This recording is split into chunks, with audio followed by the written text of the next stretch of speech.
Hello viewers, all cooking flavour চ্যানেলে আপনাদের সবাইকে স্বাগত জানাই।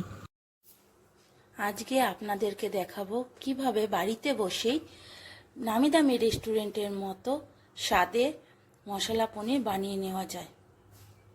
মশলা পনির বানানোর জন্য আমি নিয়ে নিয়েছি এখানে 250 গ্রাম পনির, যেগুলোকে আমি কিউব করে কেটে নিয়েছি।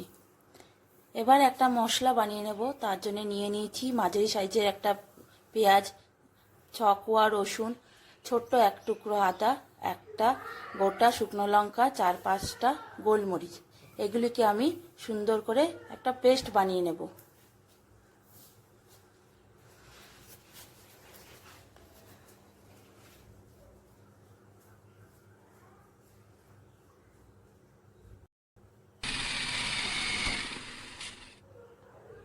পেস্টটা বানানো হয়ে গেছে। এবার গ্যাসটা অন করে কড়াই চাপিয়ে দেব। কড়াইটা ভালো করে গরম হয়ে গেলে ওর মধ্যে সর্ষের তেল দিয়ে দেব। সর্ষের তেলটা ভালো করে গরম হয়ে গেলে ওর মধ্যে দিয়ে দেব 1/2 চা চামচ গোটা জিরে।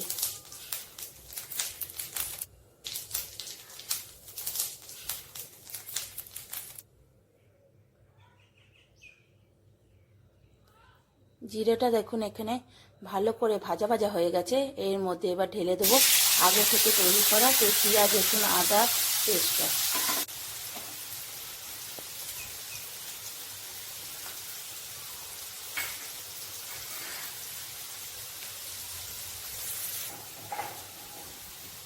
পেস্টটাকে হালকা নাড়িয়ে নেব।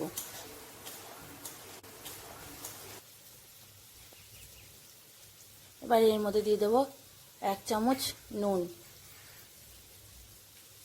1/2 চামচ লঙ্কার গুঁড়ো, 1/2 চামচ হলুদ, 1.5 চামচ ধনের গুঁড়ো।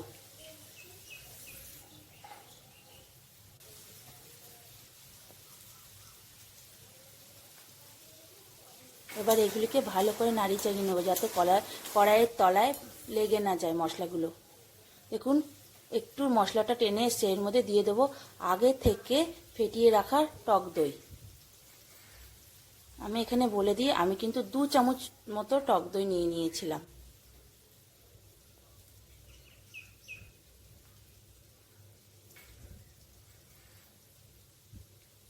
বাটিতে কিছুটা টক দই লেগেছিল, সেটাতে একটু জল দিয়ে ধুয়ে কড়াইয়ের মধ্যে দিয়ে দিয়েছি। এবার এগুলোকে ভালো করে নাড়িয়ে নেব।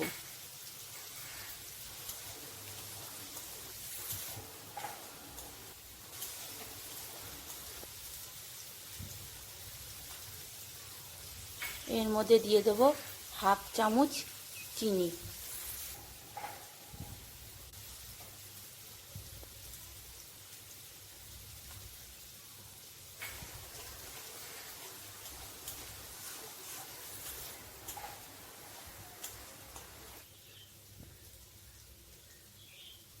মশলাটা কষে আসলে এর মধ্যে দিয়ে দেবো 1 চামচ টমেটো কেচাপ।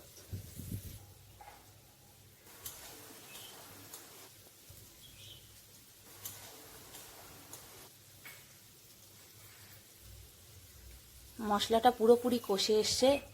এবার এর মধ্যে দিয়ে দেবো আমি আগে থেকে টুকরো করে রাখা পনিরগুলো।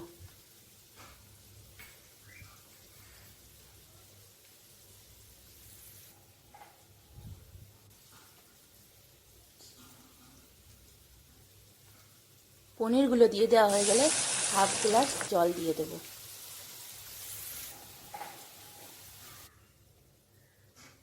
হালকা করে নাড়িয়ে নেবেন যাতে পনিরগুলো ভেঙে না যায়।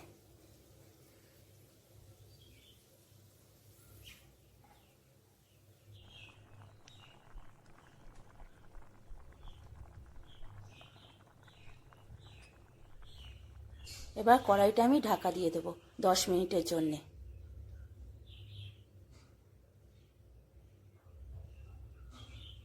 10 মিনিট হয়ে গেছে, ঢাকাটা খুলবো।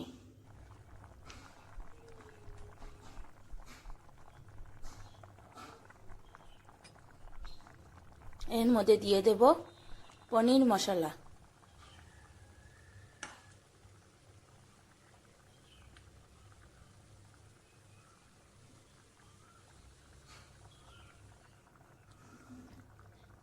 এবার দিয়ে দেব শাহি গরম মশলা।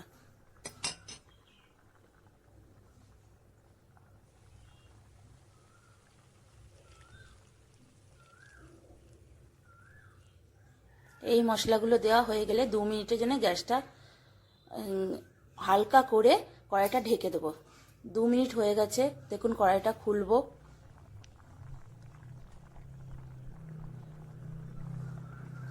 এর মধ্যে দিয়ে দেব কাসুরি মেথি। কাসুরি মেথির গন্ধটা যদি আপনাদের ভালো না লাগে আপনারা অবশ্যই স্কিপ করে যেতে পারেন।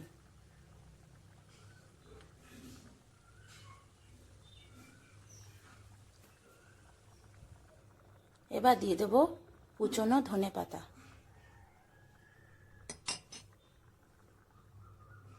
এবার ঢাকা দিয়ে গ্যাসটা বন্ধ করে দেব।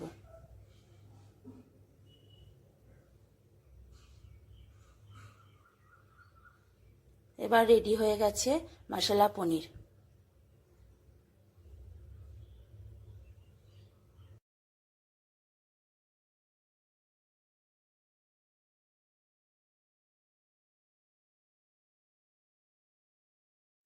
আমার এই ভিডিওটি যদি আপনাদের ভালো লেগে থাকে তাহলে অবশ্যই একটা লাইক, সাবস্ক্রাইব অ্যান্ড কমেন্ট করবেন, আর পাশে থাকা বেল নোটিফিকেশানটা অন করে রাখবেন যাতে আমার নিত্য নতুন ভিডিওগুলি আপনাদের কাছে সবার প্রথমেই পৌঁছে যায়। এতক্ষণ ধরে আমার এই ভিডিওটি দেখার জন্যে আপনাদের সকলকে অনেক অনেক ধন্যবাদ, আর আপনারা সবাই ভালো থাকবেন।